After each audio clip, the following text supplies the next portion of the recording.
All right, hello once again. This is Jeff Scott of Rankin Technical College, and as part of the Rankin Technical College AWD 1000 Web Development Technologies course, I'm creating a series of video presentations based on the Mozilla Developer Network Learn Web Development series. We're in talking client-side JavaScript frameworks, and we're into React. And this is the second part of the React, and we just did like the intro, and now we're looking at the application structure. So this is basically what's in here. All right. Notice inside of source, as it says, that's where we'll spend most of our time. Why? Because that's where the CSS is. That's where the JavaScript is. All right. And the public directory, not just your favicon, but it also has your index.html file. These are the files, as mentioned here, that will be read by the browser when you're developing the app, the most important of which being index.html. React injects your code into this file so that your browser can run it. There are some other markup that helps create the create React app function. It says, so take care not to edit it unless you know what you're doing. So there should be, really when you look at it in here, you may have to go in, may or may not, and touch that. You shouldn't have to touch anything that's in here. You may have to touch this or this. This is an SVG file, so you shouldn't have to. And you may or may not have to touch this. All right. So as it says, the public directory will also be published when you build and deploy the version of your app. We won't cover deployment in this tutorial, but you should be able to use a similar solution we talked about earlier. The package.json file contains information about node.js and npm. Basically, it's the file that's got other information in it. It says it's not unique to React applications. It's just one that gets created and populated by the Create React app. It says you don't need to understand this file in the tutorial, but if you want more, have a look. All right.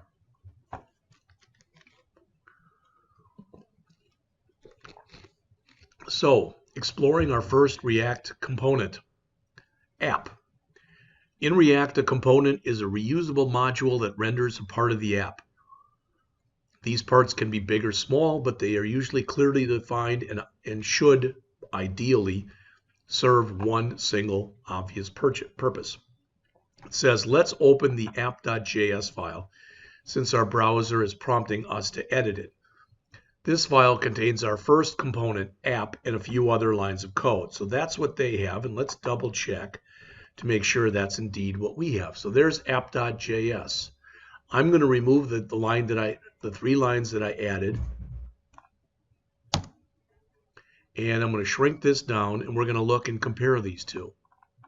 So there's our import. Now you'll notice it looks different. We've got the logo. We don't have the import React from React. That may be something that was automatically added for us now. I'm not sure.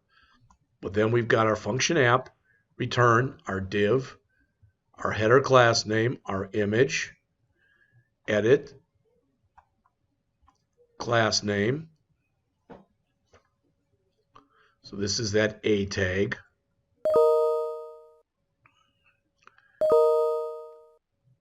And it looks like we've also got in here at the end of the div, the end of this, and export default app. That's it. So it's basically, other than the fact that we don't have that import React from React line in there, it looks exactly the same as what's shown here. So as it says, it consists of three main parts. The import statement, and what the import statement does is it makes other things available to your code. The app component in the middle, and that app component is basically where we're building the UI in our case, and the export. We'll talk about that in just a second. So with the import statements, as it says, the imports at the top allow app.js to use code that's been defined elsewhere. This imports the React library itself. I believe it's automatically imported now, and that's why we don't need it anymore. And I don't want this to beep at me anymore, so I'm going to turn that off. All right. Because React turns the JSX we write into React.createElement, all React components must import the React model. If you skip this, the app will produce an error. Well, ours didn't, so I think this is being done for us. The second statement imports the logo. It says note the use of // which means it's in where we currently are. All right, it's local and not a JavaScript file. So it lives in the same place this lives in. And if that confuses you, think about it this way. Let's open this up again. If we open up source, you'll notice that not only do we have our app, but in the same folder right here, we also have logo and app. So app and logo. That's what this is telling us here. We don't write a path or extension when importing a React module. It is not a local file. Instead, it is listed as a dependency in our package.json file. Be careful of this distinction as you work through the lesson. The third statement imports the CSS related to the app component, and that's right here. So that file, app.css, is this file, app.css. So again, we should be able to come in here. Not a whole lot in here, 40 lines, but if we come in here, I'm just going to try this. I've never done this before, but I'm going to come in here and say body, background, red. All right. And then I'm going to get rid of that right away. But before I do, I'm going to stop my run. Control break. I'm going to start my run again. And I'm going to see if the background is now red. Well, it didn't do that. I thought that it would, but it didn't. And again, I'm not worried about this at all. And it's possible I didn't even save when I did that. No, I saved. Body, background, red. Oh, I thought it would have taken that, but it didn't.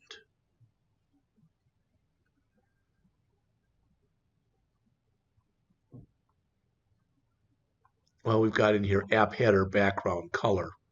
That might be what's doing it too. Let's remove this. And just so we see something that we can do something here, I'm going to text align this right. Nothing else. All right, we'll change it back to center in just a moment. Again, if I refresh, nothing happens. I have to stop my run,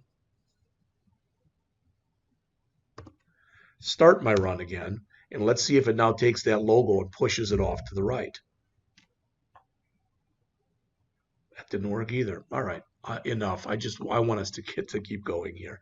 So let me remove what we did put in there. All right, and let's go back. All right. Note there is no variable name and no from directive.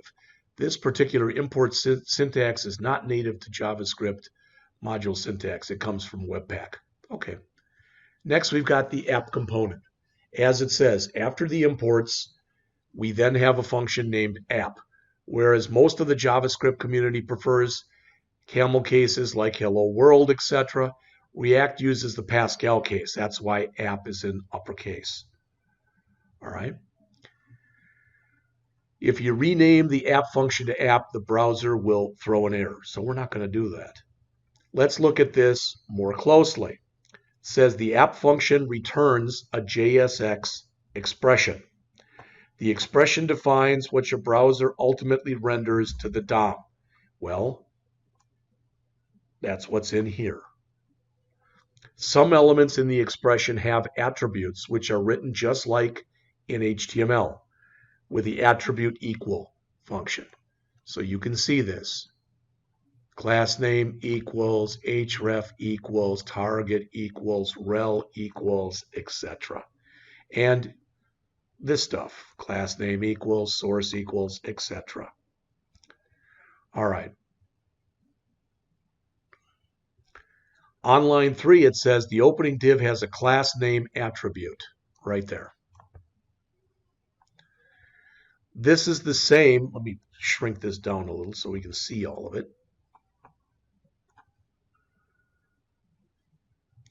This is the same as the class attribute in HTML, but because JSS is JavaScript, you can't use the word class, which is reserved, meaning JavaScript already uses it for a different purpose. All right. A few other HTML attributes are written differently for the same reason. It says take a moment to change the P line so that it reads hello world and then save it. Well, I added a new P, so we don't really have to do that. You'll notice the change is immediately rendered in the development server running there. Well, ours didn't. So when we did this, ours still looks like this right now.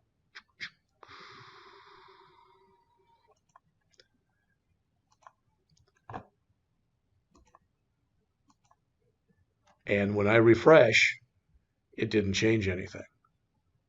All right, we had to totally turn this off to get it back on again. It says your app component should now look like this. Well, we could put the hello world in there. I don't really care. That's totally fine. So let's remove that and let's change this. So instead of having it say hello, edit that, we'll put in hello world. I'll save, and again, to my knowledge,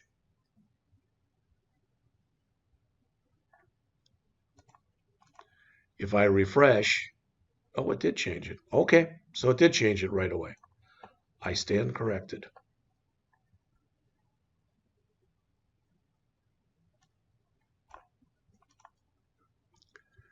All right, so that's what ours does look like now. At the very bottom is the statement export default app. As it says, that makes it available to other modules. So by exporting it, in a way, it's like we're making it global to the program. All right. All right. Interrogating the index. Let me see where I am for time here. We're at 12 minutes. And we don't have too much left, so I think I'll finish it here. Let's open the index.js file because that's where the app component is being used. The file in the entry point in our app initially looks like this.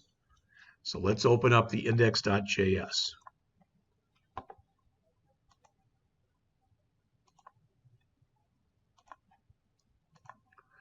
And there you see it. All right. Now, again, we can compare. Notice here we do have the import React from React rather, the DOM index. Now, this has got star as service worker. We've got vitals. All right. So again, you'll see how that's changed a little bit. All right. There's our render, strict mode, app, etc. There's the comment. And instead of putting service worker .onRegister, we've got report web vitals. All right, and it looks like it's doing that for some kind of analytics support. All right, as with app.js, the file starts by importing the necessary JS modules and other assets it needs to run. We can also see our app component imported here. That was this. It is made available for import thanks to that export statement that we ended up putting in down there.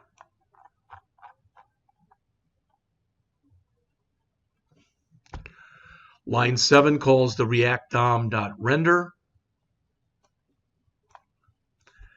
which takes two arguments. The component we want to render, in this case app, and the DOM element inside with which we want the component to be rendered, in this case the ID of root. It says if you look inside the public index.html, you'll find this is a div element inside of the body. It says all of this tells React that we want to render our React application with the app component as the root or first component. Service workers, or in our case, we've got the web vitals, are pieces of code that help the application performance and allow features to work offline. It says they're not in scope for this article. You can delete line 5 as well as most of the code below it. Your final index should look like this. So it says we can come in here, and after this, and they broke this up into several lines, where here they've got it as one line. It says we can remove the rest, save it. In fact, let's not do that. Because it's only one line, let's just comment it out. All right. All right, variables and props. Next, we will use a few of our JavaScript skills to get a bit more comfortable editing components and working with data in React. We'll talk about how variables are used inside of JSX and introduce props. Back in app.js, it says let's focus on this line. That looks similar to a regular image tag with a few differences, such as the source is a variable. The class is not a class, it's now class name, because again, we have to do that inside of JavaScript. Most of the rest of it looks the same.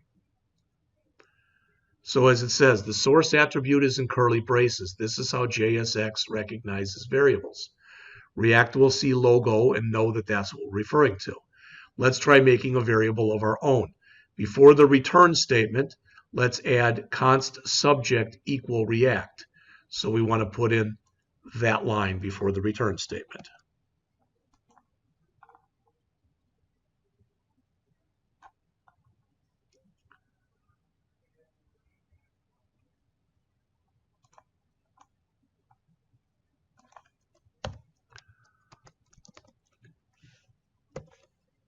So we now have a new variable that's called subject. All right. Change line 8 to use our subject instead of the word world in here. So instead of hello world, we want now to say hello, comma, and then subject. So we are replacing a hard-coded value, the word world, with a variable. So it should now say hello React instead of hello world. I'm going to save this. I'm going to go back into here.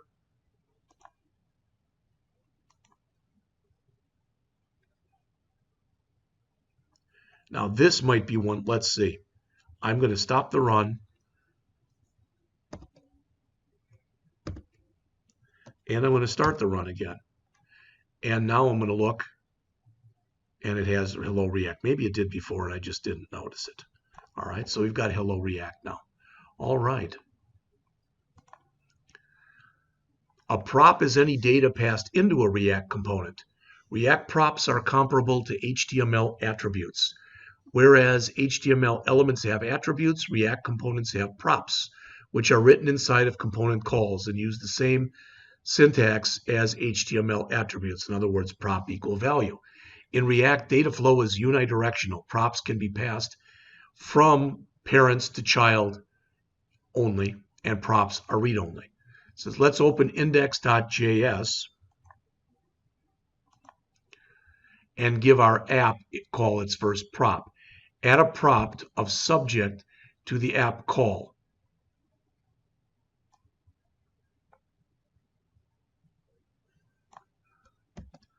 So in other words, we want to replace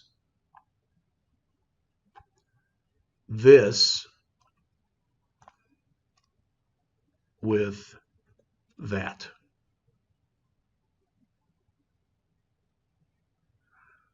All right. Back in app.js, let's revisit the app function itself, which React reads like this.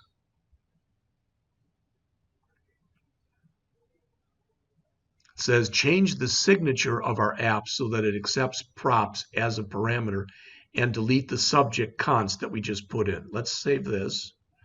Let's go back to here. All right. So we don't need this line anymore, so I'll just comment it out. And where we've got the function app in here, we'll change this to props. All right. And before our statement here, we'll do a console.log of props. Save that. Save your file and check your browser's console. You should see something like this logged. Well, there's only one way to know that for sure.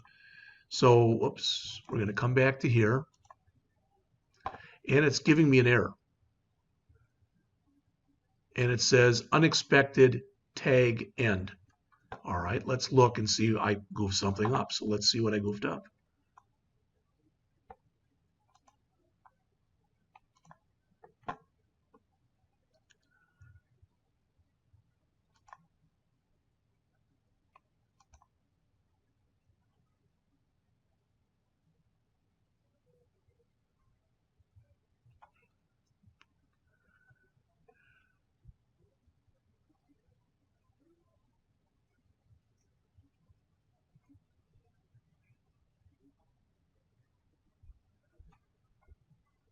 I'm going to grab their whole line that they have in there, copy that in here.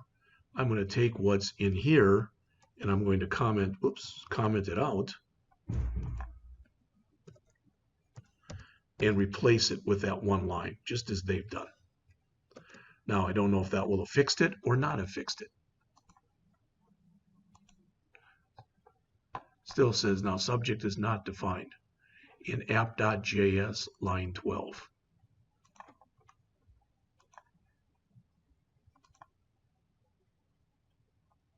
Oh, that's because we don't want that subject in there anymore. I didn't change that. It might have been right to begin with, but that's okay.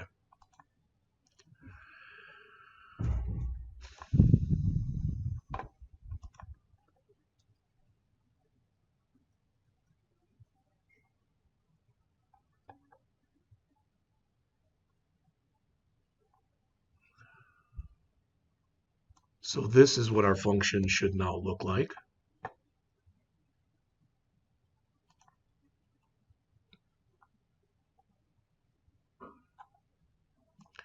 So I will take the one that we had in here,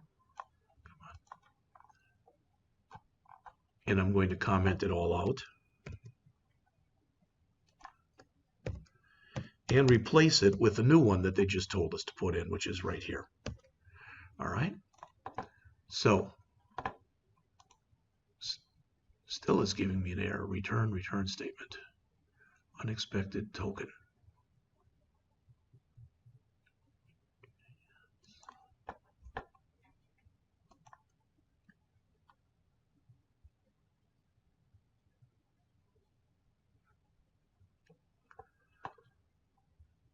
Oh, let's just trudge on. It